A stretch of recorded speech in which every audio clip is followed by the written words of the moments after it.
This is about the objects used as evidence in the film. So if you'd rather keep the mystique of what was real and what wasn't, then don't answer if you don't want to. But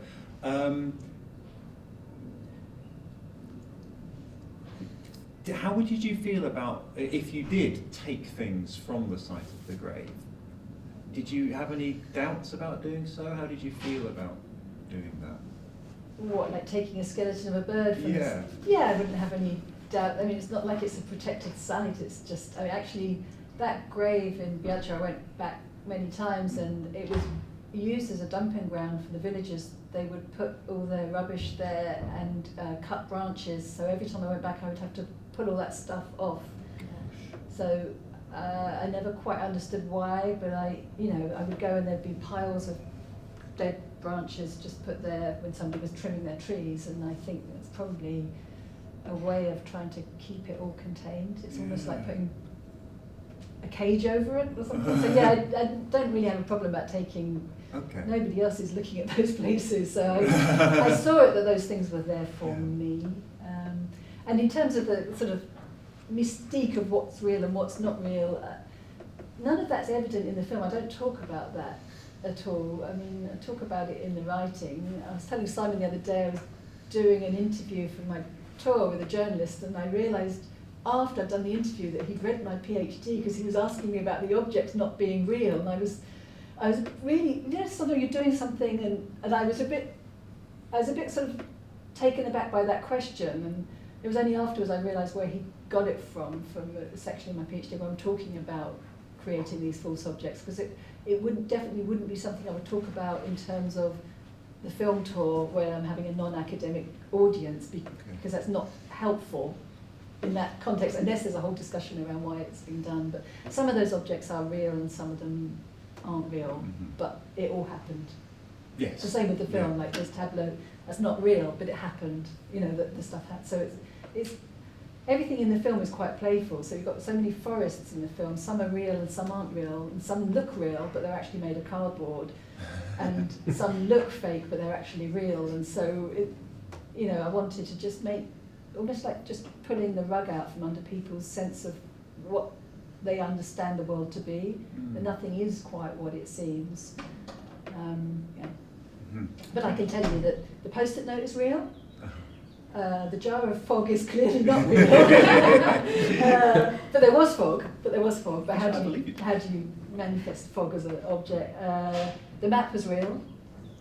The Polaroid of the barrier across the road isn't real, but the barrier was there. I just didn't take a photograph, but that photograph, the Polaroid, is a barrier across an entrance to a forest where another mass grave that I don't talk about in the film is. So there's a lot of that displacement going on in the film.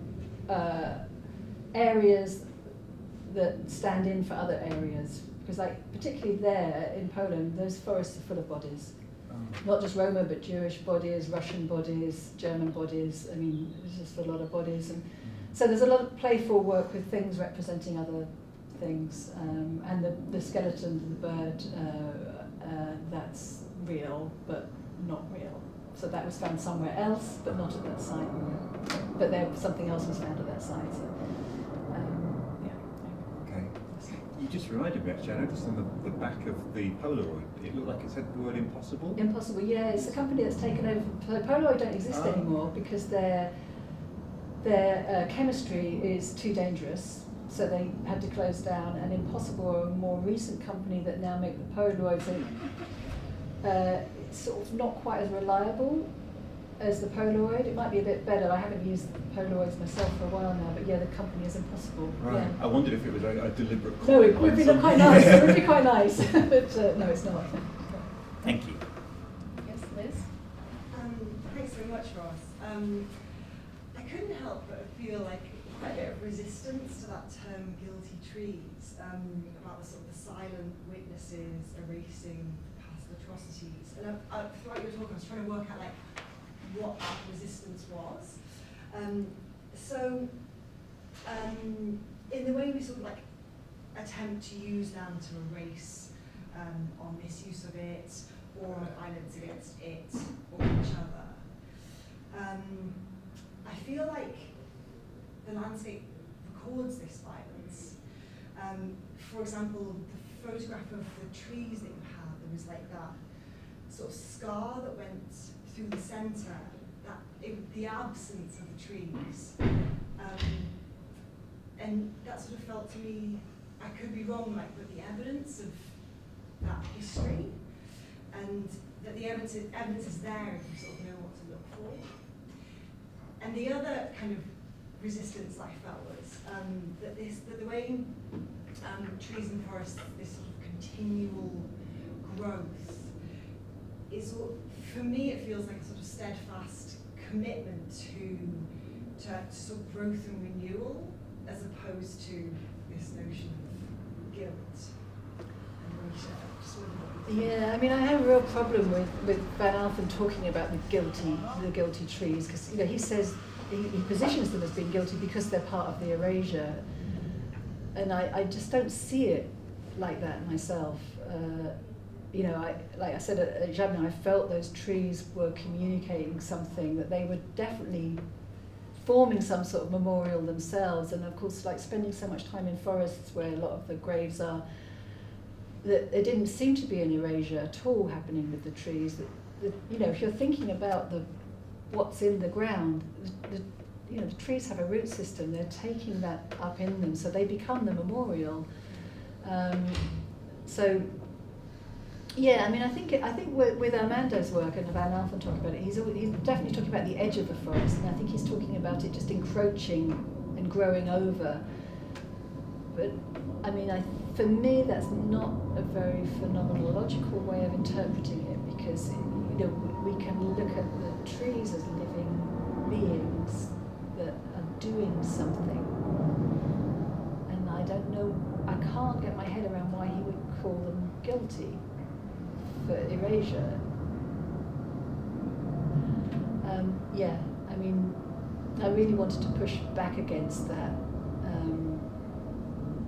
And it's interesting actually, because Armando's work is, it's painting, and it's very unclear what these places are, as is often the way with, I mean, there's quite a strong tradition of photography about sites of trauma and painting of sites of trauma, these images of nothingness, this sort of blandness. And in a way, when I first started working on the project, I really wanted to push against that as well. So you'd have a photographic artist working with sort of an image of the forest or something, and I was just thinking, actually, these places are so much more than just thinking about absence, because there's so much more than absence. So the absence is important, but there's all this other, the trauma, the affect there. And the experiments with filmmaking were really about trying to find a way to manifest that, and it becomes quite excessive because it's all excessive, but I really want to push against this sort of emptiness of that type of work, Armando's work, and some of the other photographers who work with it. But I see what they're doing, because there's no memorial and there is an emptiness, but there's so much more than the emptiness in those places.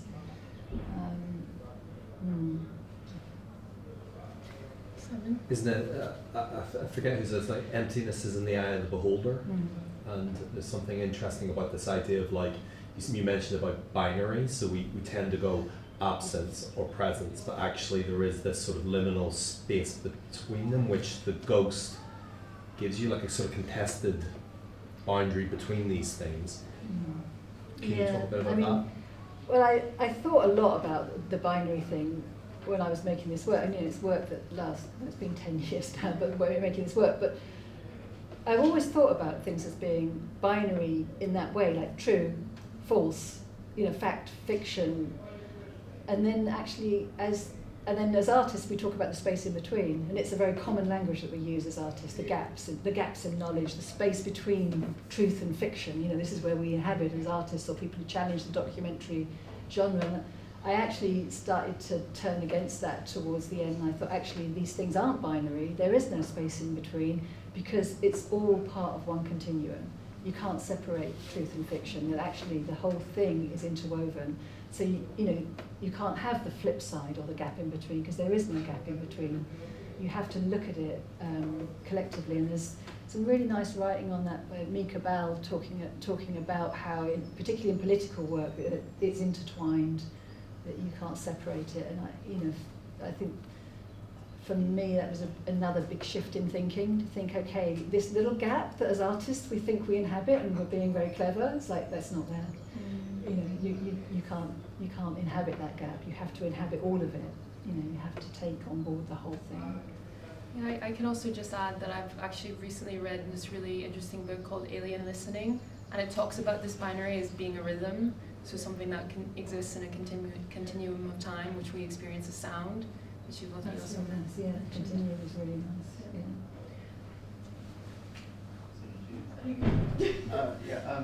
I got a couple of questions. That was really, really rich.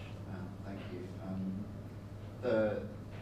What you're talking about, the methodology before, about kind of moving against this empirical, in a way, a lot of ways determined by social sciences, the research that underpins a lot of documentary. I don't know if you've heard of the book After Method by John Law. Mess. Social science research. We love mess. Yeah, it's a really, really interesting approach, and it's influencing a lot of the way I'm doing my research. But kind of aside from that, I wanted to go back to the drone, the question of the drone, and think about how the drone isn't without its own political associations. In a way, every time we use a drone, we're adopting a militaristic perspective. I'm thinking about the way that you're approaching the idea of de-censoring or de-privileging the visible. The drone, in a way, reinforces the overview, the total knowledge, the kind of cartographic approach. So I wondered, if you'd thought about the way that you're integrating that or working against that. I did a lot of reading about the drone, but I actually haven't incorporated that. For me, it was really a very practical filmmaking strategy of just this spectatorial position that I needed. I needed to try and find some way of her looking down on us and it being a broad and expansive vision as well. Because we don't see her. We see stuff like that, but that's not her. It's very clear that it's not her. So there's something that runs through the film that we see what she sees, but again she's not really seeing anything either. But so it was just purely about that, purely about positioning her and giving her some sort of embodiment by us seeing through her eyes. So I did do a lot of very interesting reading about the militaristic use of the drone and control, but in a way it was purely a mechanical device. But I think there could be something interesting there. Yeah, I think the drone especially for me, it always requires a kind of self-reflective, self-criticism way back on itself, just because of the way it's used commercially in surveying, in either commercial surveying or private surveillance, and just this idea of visibility or invisibility is a really interesting dynamic. It is. I have to say the drone scared me. Yeah. Because I got a drone myself at the beginning, because I actually halfway through the research I was at Goldsmiths doing the MA in visual sociology, which is how I encountered John Law, etc. Yeah. And had some research money there to buy a drone because I was starting to think about how do you visualise the ghost. Actually petrified by this piece of technology that felt to me that it was violence personified, and I never used it. I took it out with some friends a couple of times and they had to fly it, and I just thought, I'm going to work with a camera operator because it actually just horrified me, like it was a weapon. Yeah. And it could be a weapon, but quite literally re-traumatizes them. When people come from conflict zones and then someone's at the beach flying a drone around. It is terrifying having this invisible buzz called a drone. Yeah. So I prefer to be a little bit removed from my drone, so somebody else is managing it. I don't want to get my hands too dirty with it.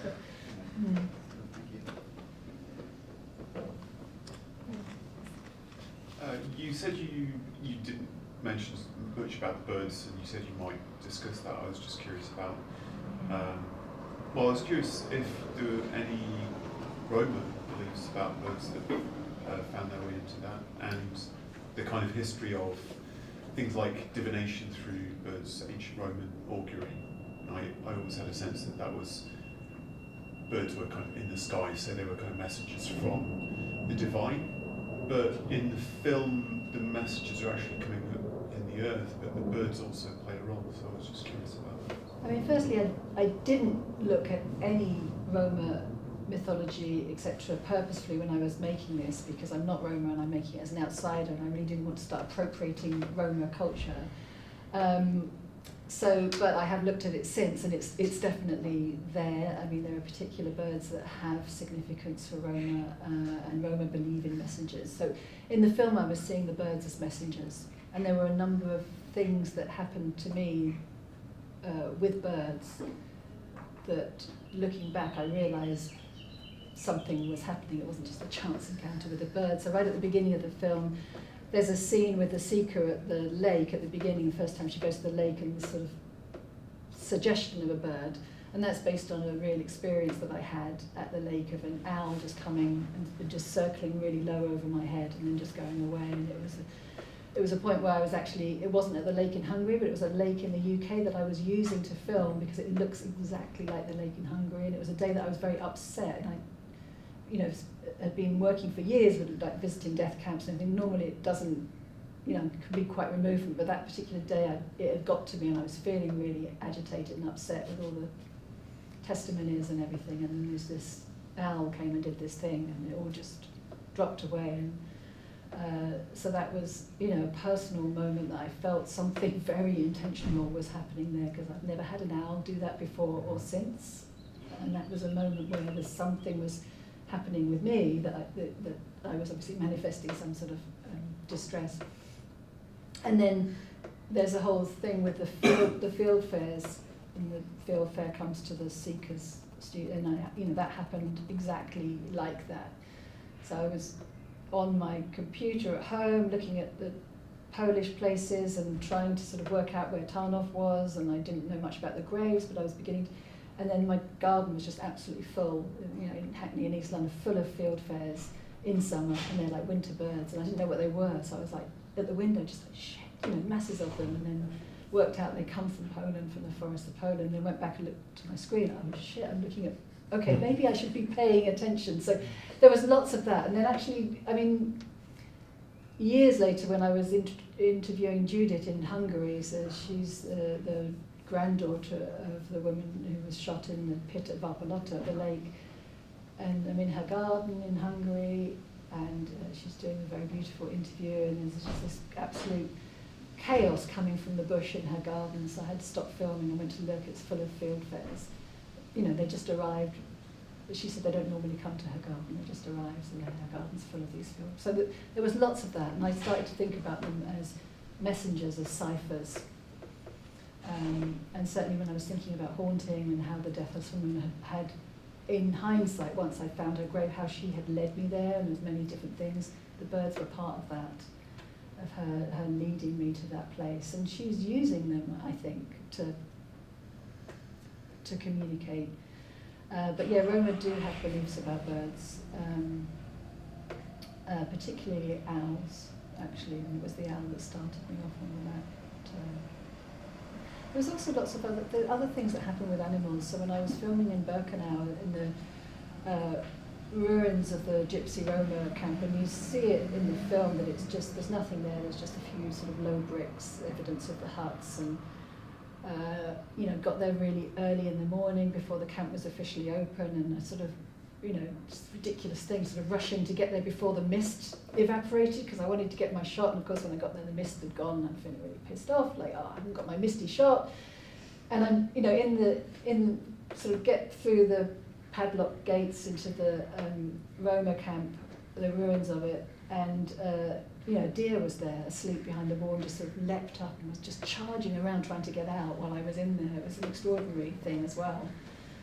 That was actually in the script of the film, and I had to take it out because I couldn't find a way to do it or find a place for it. But there were lots of things like that of quite dramatic or extraordinary or unexpected encounters with animals when I was either in a psychological space or in a physical place, that again I thought I should not ignore this. This is happening for some reason.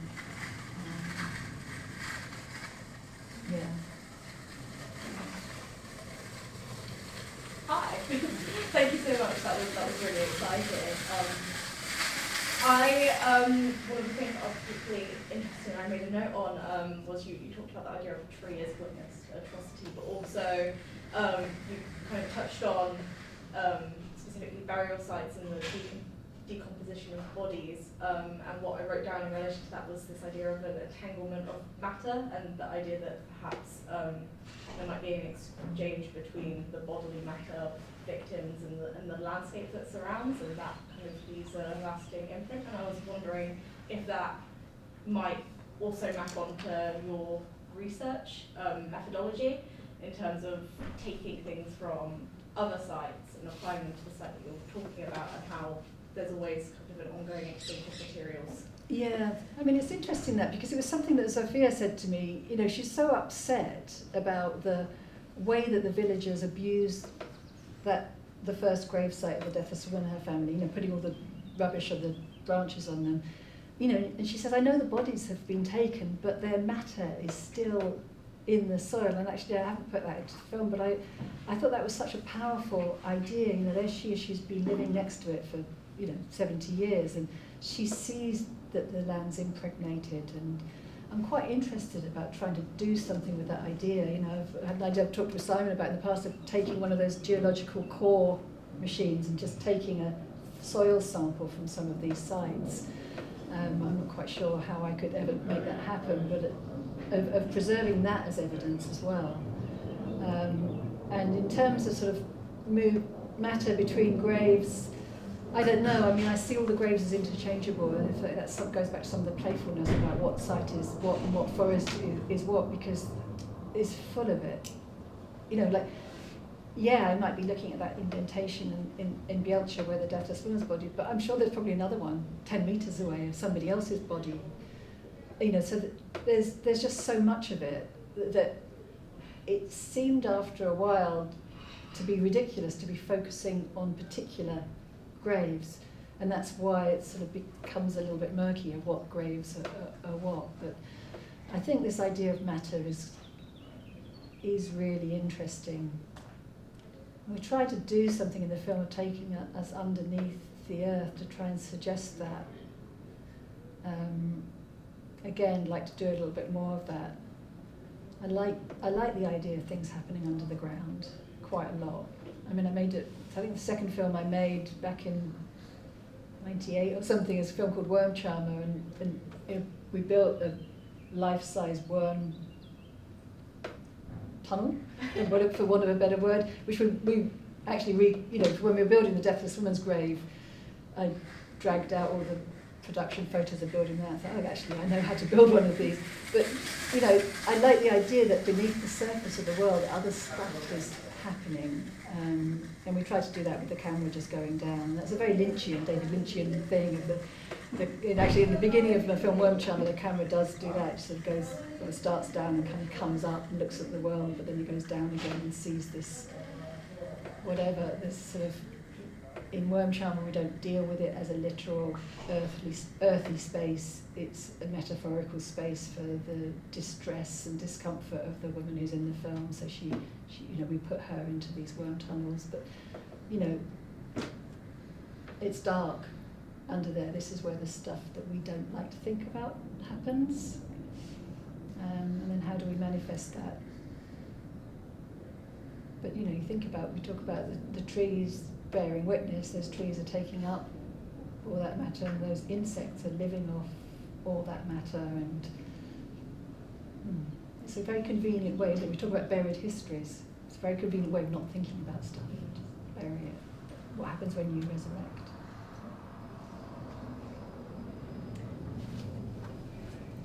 So we've actually are 2 minutes over time, but if people don't mind waiting a little bit, we can have 2 more questions. Is that okay? Yeah, it's good. Lunch is just there, so it's there's no rush. Yes? Thank you very much for the presentation, and it's really great to see your film as well.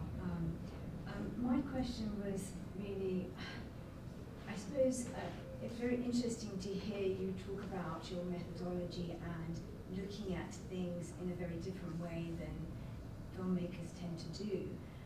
But I was very curious as to how the seeker, how she's sort of portrayed in the film, because she is very systematically goes through and portrays what she finds, and is very cool-headed. It doesn't get sort of emotional until the end, and it seems to be sort of the opposite of what sort of in a way you all sort of talked about today. And I wanted to know why you chose to do that way. And I mean, I have my own feeling about why you might have done that, but I was very curious to know why you sort of portrayed her in that way, considering that your film is really about something very different. I wanted her to be quite a rational person.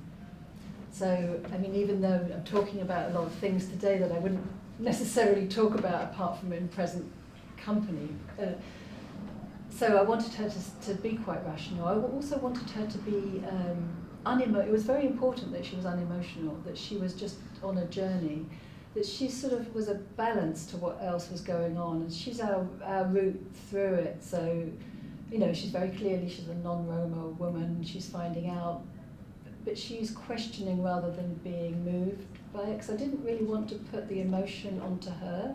I wanted the emotion to be felt by the audience. I wanted her to be a little bit removed from the trauma that she was finding out about. I wanted the audience to be having those bad feelings, difficult feelings. And also just sort of presenting her in that way when she's in the black box and she's talking to the historians, that even though she's talking about quite irrational things, she's talking about it in quite a rational way. So it's like playing those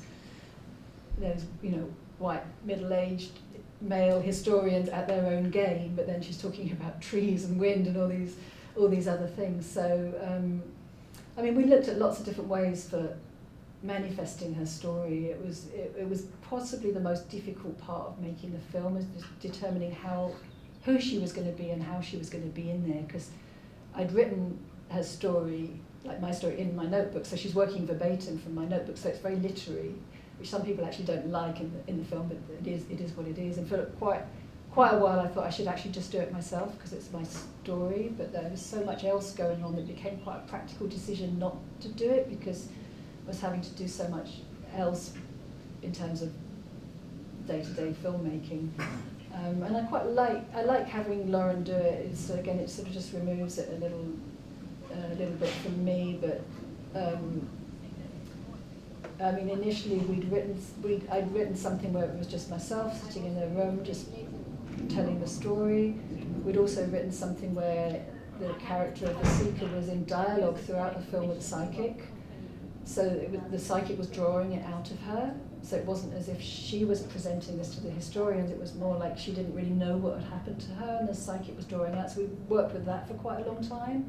And I had been working with psychics and taking some of the material from the graves to psychics and looking for readings as just other ways of trying to interpret. But then we decided not to use that, it was too complicated, and then we just went for this simplicity. But mainly it was just to try and present her as a rational person that had been a little bit confused herself by what had happened to her. And it's, like I said, it's only at the end where she starts to feel it, and there's a scene where she's in her studio and she's unravelling a bit herself, and she's sort of lost it a bit. So yeah, it was a really difficult journey really with how she was going to be presented, and I'm not quite sure that it works entirely, but it was definitely intentional. And also, it's like a defence. She's giving like a PhD defence. It's like her vivo, but against the historians. Like, here I am defending my methods, and in the way I thought, okay, this is what I have to do. It is a defence. We have one more question. So it's more of a quick comment, really. So thank you very much. Very interesting talk. And I was just thinking about this idea of the entanglement of the trees and the land and the matter. And I was thinking an idea I got from Primo Levi's periodic table. There's actually only limited amounts of carbon atoms, limited amount of oxygen atoms, and we in our bodies continually recycle them. So visiting that place, you were potentially ingesting carbon atoms, ingesting oxygen from the site, and intertwining with that event yourself. Yeah, that's a really interesting perspective. So you're taking it on by being there. I mean, I think we were talking about something when we were on a Zoom meeting about, you know, in actual fact, the last couple of years I found quite difficult as a practitioner because I haven't been able to go and put myself in places, and this kind of comes back to the phenomenology of actually putting your body in the space and seeing how it responds. And you know, as a practitioner, I haven't really been able to make work stuck at home with my Mac and Zoom because I haven't been able to put my body in places. And so that idea of ingesting is a much more physical way of thinking about this idea of the body responding to all the atmospheres and affects that, yes, more ingesting needs to happen in general. On that note. Good transition. Thank you. So yes, we'll have lunch now and then come back together at 1:30 for the panel where the three of us will go over some of these ideas in a bit more depth.